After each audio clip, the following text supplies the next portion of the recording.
मैं आशुतोष भूपटकर आपसे बात करने जा रहा हूँ रिस्पेक्टिंग ह्यूमैनिटी, मानवीयता का सम्मान, इस विषय पर। कई बार हमें समस्याओं का जड़ खोजने के लिए सिद्धांतों का सहारा लेना पड़ता है, लेकिन कोरोना महामारी ने हालात इस कदर खड़े किए हैं कि समस्या और उसके जड़ एक साथ ही हमारे सामने उभर कर आए हैं। मैं बात कर रहा हूँ हमारे अभ्यागत बांधव जो आज शहरों से गांव लौट रहे हैं। हम इन्हें किस दृष्टि से देखते हैं, ये बहुत महत्वपूर्ण है। अगर हम दया बुद्धि से उनकी तरफ देखेंगे तो इसका मतलब ये होगा कि हम ऊपर हैं और इनका स्तर निचला है।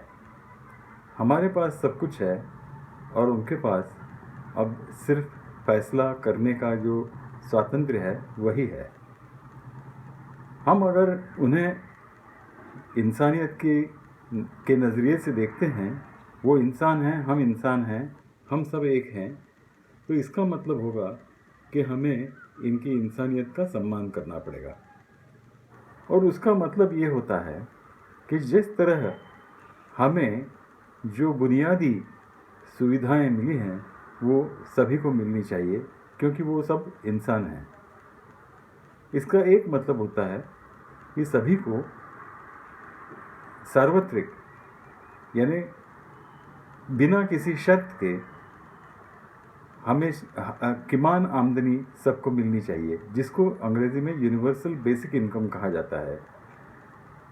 इस यूनिवर्सल बेसिक इनकम से एक ये साबित होगा कि सभी को जो हमारे संविधान ने अधिकार दिया है, फंडामेंटल राइट दिया है आर्टिकल 21 के तहत, right to life and life of human dignity, तो उसकी तरफ हमने अभी तक ध्यान दिया नहीं।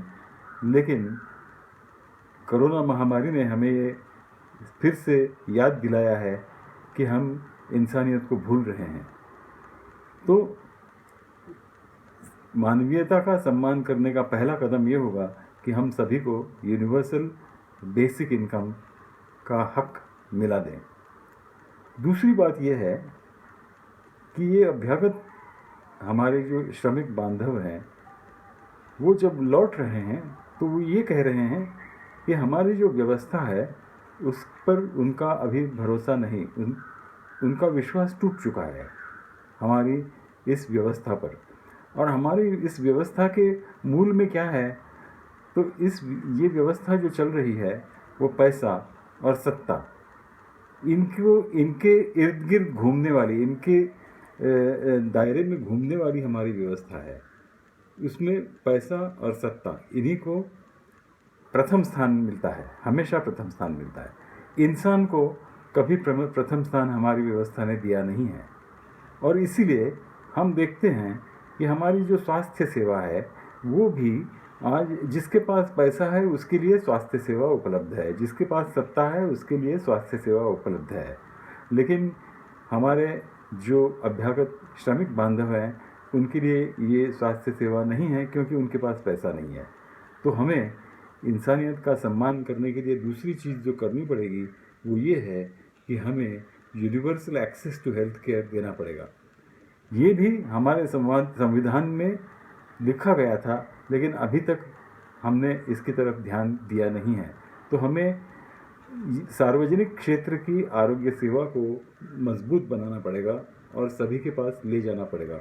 और ये मुमकिन है, ये दिल्ली सरकार ने अपने काम के ज़रिए साबित किया है कि इस तरह की सार्वत्रिक आरोग्य सेवा हम लोगों को दे सकते हैं।